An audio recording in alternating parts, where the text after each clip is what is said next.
భారతీయ జనతా పార్టీలో బీసీ కులగణన అంశం ఇప్పుడు చర్చనీయాంశంగా మారిందా? కులగణన అంశంపై ఎంపీ ధర్మపురి అరవింద్ చేసిన వ్యాఖ్యలతో కమలం పార్టీలో బీసీ కుంపటి మొదలైందా? సొంత పార్టీ నేతలపైనే విమర్శలకు దిగారా? ఇన్ని రోజులు సైలెంట్గా ఉండి ఇప్పుడు వైలెంట్ కావడానికి కారణాలేంటి? ఎమ్మెల్సీ ఎన్నికల సమయంలో అరవింద్ చేసిన ఈ వ్యాఖ్యలు ఏ మేరకు పార్టీపై ప్రభావం చూపనున్నాయి? అసలు అరవింద్ వ్యాఖ్యలపై బీజేపీ వర్గాల్లో ఏం చర్చ నడుస్తోంది? తెలుసుకోవాలంటే ఈ సిరీస్ చూడాల్సిందే.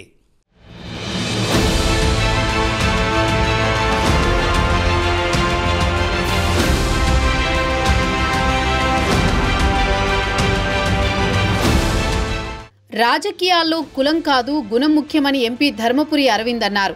తెలంగాణలో కులగణన పంచాయతీ ఎక్కువైందని పేర్కొన్నారు. తెలంగాణ ప్రభుత్వం చేయించిన కులగణన సర్వే అసలు సర్వేనే కాదని ఘాటు వ్యాఖ్యలు చేశారు. కులగణనపై ఎక్స్ వేదికగా తాజాగా ఓ వీడియో విడుదల చేశారు.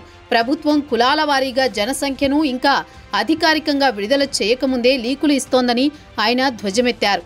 ఈ లీకులు రేవంత్ రెడ్డి ఇస్తున్నారా లేక కాంగ్రెస్తో కేసీఆర్ కలిసి లీకులు చేయిస్తున్నారా అని ప్రశ్నించారు. ఈ లీకులతో బీజేపీ వాళ్లు కూడా బుట్టలో పడుతున్నారు. అది వాళ్లకు తెలిసే పడుతున్నారు లేక కావాలనే పడుతున్నారా అంటూ సొంత పార్టీ నేతలపైనే ఇండైరెక్ట్ గా విమర్శలు చేశారు. దీంతో లొంగిపోయిన బీజేపీ నేతలెవరూ బుట్టలో పడేదెవరనే చర్చ పార్టీలో కూడా జోరుగా జరుగుతోంది. పైగా ఉత్తర తెలంగాణలో ఎమ్మెల్సీ ఎన్నికలు జరుగుతున్న తరుణంలో అరవింద్ వ్యాఖ్యలు చేయడం ఇప్పుడు హాట్ టాపిక్ గా మారింది.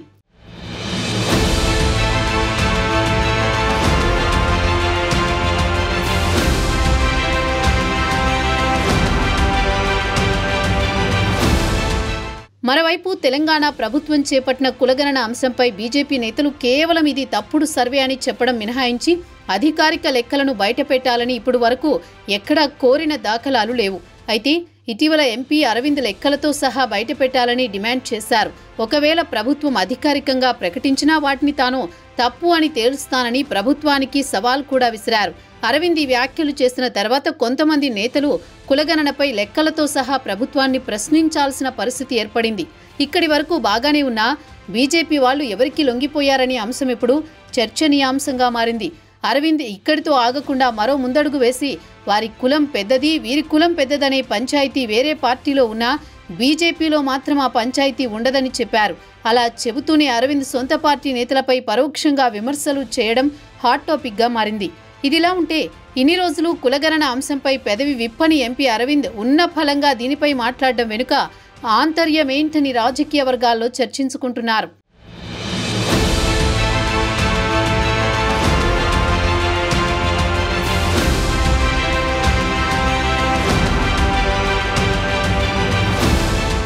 త్వరలోనే తెలంగాణ బీజేపీకి నూతన అధ్యక్షుడిని నియమించనున్నారు. అధ్యక్ష రేసులో ఎంపీ ధర్మపురి అరవింద్ సైతం ఉన్నారని తెలుస్తోంది. ఇన్నాళ్లు రాష్ట్ర అధ్యక్ష పదవి తనకే దక్కుతుందని ఆయన చాలా కాన్ఫిడెంట్గా ఉన్నాడని, అందుకే కులగణన అంశంతో పాటు ఏ ఇతర అంశంపైన ఇప్పటి వరకు నోరు మెదపలేదని సమాచారం. కొన్ని రోజులుగా వివాదాలకు కూడా చాలా దూరంగా ఉంటూ వస్తున్నారు.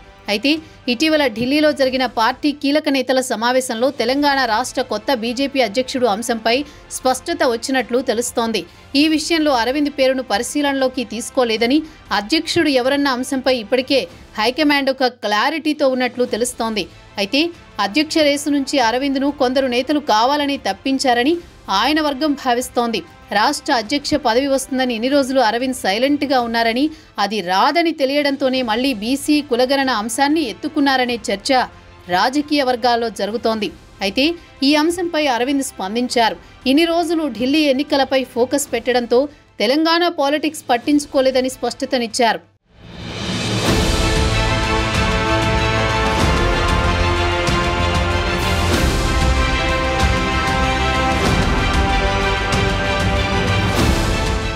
పార్టీలో ఫలానా వ్యక్తి గురించి అంటూ డైరెక్ట్గా అరవింద్ విమర్శలు చేయకపోయినా గుమ్మడికాయల దొంగ ఎవరంటే భుజాలు తడుముకున్నట్లు ఇప్పుడు బీజేపీలో అరవింద్ వ్యాఖ్యలను ఎవరికి వారు ఆపాదించుకుంటున్నారు.